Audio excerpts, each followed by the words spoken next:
సహజంగా దంపతులు ప్రెగ్నెన్సీ రావటంలో తర్వాత ఇబ్బందులుంటాయని ఎవరు అనుకోరు.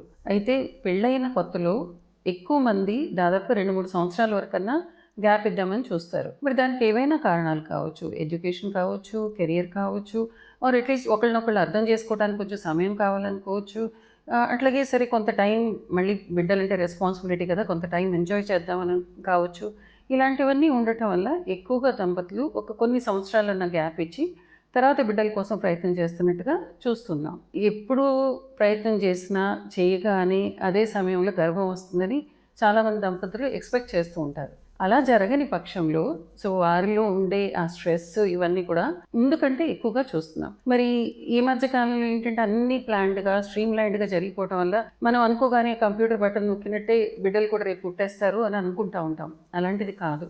ఇప్పుడు మామూలుగా బిడ్డల కోసం ప్రయత్నం చేస్తున్నప్పుడు దాదాపుగా 1 సంవత్సరం అన్నా మినిమమ్ 70% దంపతులకి పడుతుంది. మరి అలాంటిది 1 నెలలోనే, 2 నెలల్లోనే గర్భం వస్తుందని ఎక్స్‌పెక్ట్ చేస్తే దాంతో స్ట్రెస్ లెవెల్స్ పెరుగుతాయి. అనవసరమైన టెన్షన్ ఎక్కువవుతుంది. అండ్ ప్రెగ్నెన్సీ అవకాశాలు కూడా దానివల్ల ఎఫెక్ట్ అవుతూ ఉంటాయి.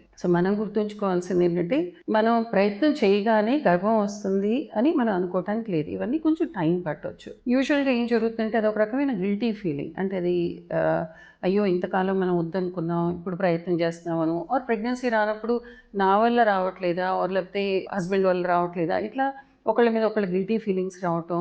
ఇలాంటివి చాలా సహజంగా జరుగుతుంది. కొన్నిసార్లు చూసిందేంటంటే, ప్రాబ్లమ్ ఒకళ్ళలో ఉన్నప్పుడు ఇంకొకళ్ళు అది నీ వల్లే రావట్లేదనేది అన్నా అనకపోయినా మనసులో ఆ భావన అనేది కనిపిస్తా ఉంటుంది. మరి వాళ్ళే సతమతమవుతున్న సందర్భంలో పక్కనున్న కుటుంబీకులు కానియండి, ఫ్రెండ్స్ కానియండి, వీళ్ళందరూ కూడా కామన్‌గా అడిగే క్వెషన్ లాగా ఎంతమంది పిల్లలున్నారు? బిడ్డల కోసం ప్రయత్నం చేయట్లేదా? అని చాలా వరకు అడుగుతూ ఉంటారు. మనం యాక్చువల్లీ గుర్తుంచుకోవాల్సిందేంటి ఈ చిన్న చిన్నవి క్వెషన్స్ ఏవైనా చాలా కామన్ అయినా కూడా ఒక్కొక్కసారి ఆ దంపతుల్ని చాలా ఇబ్బంది పెడతాయి.